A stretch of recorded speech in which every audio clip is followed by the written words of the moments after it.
Shalom Bapak Ibu dan saudara-saudari sekalian, jumpa lagi dengan saya Pendeta Ampilas MP Aritodang. Sebelum kita merenungkan firman Tuhan, marilah kita berdoa. Damai sejahtera Allah yang melampaui segala akal, itulah yang memelihara hati dan pikiranmu dalam Kristus Yesus. Amin. Nas Alkitab yang ditetapkan menurut almanak gereja kita tertulis dalam Efesus 2 ayat 22.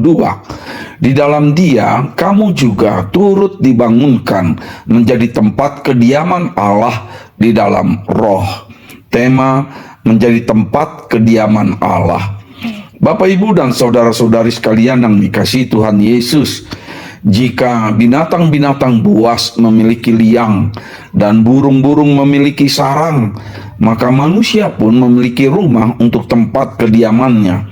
Rumah itu ada yang besar dan ada yang kecil, ada yang sepi dan ada yang ramai. Namun seperti apapun rumah itu harus tetap berfungsi sebagai tempat kediaman. Sayangnya, sejak dahulu sampai sekarang selalu saja ada rumah tinggal yang tidak berfungsi sebagaimana mestinya. Padahal banyak di antara rumah-rumah itu yang dibangun dengan megah, besar dan indah, namun justru tidak dihuni atau malah tidak dipakai untuk tempat kediaman. Sama seperti dalam bahasa Ibrani, dalam bahasa Batak pun rumah itu dapat diartikan dengan jabu dan bagas. Tetapi yang pasti, arti dari kedua kata itu dapat juga berbeda. Jabu selalu diartikan dengan rumah dalam bentuk benda atau bangunannya. Sedangkan bagas dapat juga diartikan dengan keluarga yang terdiri dari suami, istri, dan anak. Karena itu dalam bahasa Batak kalau ditanya, "Nungamar jabu ho?" artinya adalah, apakah kamu sudah punya rumah dalam bentuk bangunan. Sedangkan kalau ditanya, "Nungamar bagas ho?" artinya adalah, apakah kamu sudah berumah tangga atau berkeluarga. Namun rumah itu tetap rumah, baik dalam bentuk bangunan maupun dalam bentuk keluarga atau rumah tangga. Rumah itu tempat kediaman kita untuk berkumpul dan bersatu di dalam kasih sayang. Begitu juga dengan rumah Allah atau tempat kediaman Allah, di mana Allah itu hadir dan berdiam di dalam rumahnya, menjadi tempat berkumpul atau bersatunya orang-orang percaya dengan Allah di dalam kasih setia Allah. Dalam pemahaman Perjanjian Lama, rumah Allah itu adalah Bait Allah dan tempatnya di Bukit Sion di Yerusalem. Bait Allah itu dibangun pertama kali oleh Raja Salomo dan diruntuhkan serta dibangun kembali sampai 3 atau 4 kali.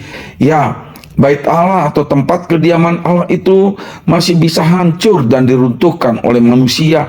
Tetapi di dalam pemahaman Perjanjian Baru, rumah Allah itu telah berubah menjadi tempat berkumpulnya orang-orang yang percaya kepada Yesus Kristus, yaitu gereja yang dibangun oleh Roh Kudus. Gereja itu pertama kali bukan diartikan dalam bentuk bangunan. Justru gereja itu adalah perkumpulan atau persekutuan orang Kristen. Nas renungan kita ini adalah bagian dari ajaran atau nasihat Paulus kepada jemaat di Efesus. Banyak di antara anggota jemaatnya yang tidak mengenal tradisi Yahudi atau ajaran para nabi dari Perjanjian Lama. Bahkan sebenarnya menurut agama Yahudi, mereka termasuk bangsa-bangsa kafir yang tidak mengenal Tuhan. Mereka tidak dapat disebut sebagai bangsa pilihan Tuhan. Namun kedatangan Yesus yang memberitakan damai sejahtera kepada mereka yang jauh dan damai sejahtera kepada mereka yang dekat, membuka peluang bagi mereka yang dekat, yaitu orang Israel, maupun bagi mereka yang jauh, yaitu orang-orang lain di luar orang Israel, untuk menjadi tempat kediaman Allah. Sehingga Paulus berkata, "Demikianlah kamu bukan lagi orang asing dan pendatang, melainkan kawan sewarga dan orang-orang kudus dan anggota-anggota keluarga Allah." Karena itulah di dalam Yesus Kristus mereka juga turut dibangunkan menjadi tempat kediaman Allah di dalam Roh. Demikianlah Bapak Ibu dan saudara-saudari sekalian, Sesungguhnya bangsa kita pun tadinya tidak termasuk bangsa pilihan Allah, namun sama seperti bangsa-bangsa lain yang menerima kesempatan untuk menerima damai sejahtera Kristus, maka kita pun turut dibangunkan menjadi tempat kediaman Allah di dalam roh. Sebagai tempat kediaman Allah, kita pun harus dapat merasakan kehadiran Allah dalam hidup kita. Selain itu, kita pun telah menjadi kawan swarga dan orang-orang kudus dan anggota-anggota keluarga Allah. Maka semua sikap dan perbuatan kita pun harus dapat menunjukkan jati diri kita sebagai tempat kediaman Allah, yaitu dengan ikut serta memberitakan damai sejahtera Kristus, saling mengasihi dan saling mengampuni. Amin. Kita berdoa. Sungguh kami bersyukur kepadamu ya Allah Bapa kami di dalam Yesus Kristus, karena kami yang tadinya jauh dan tidak dapat disebut sebagai umat pilihanmu telah Engkau terima menjadi kawan swarga dan anggota keluarga Allah di dalam damai sejahtera Kristus. Terima kasih Tuhan. Amin.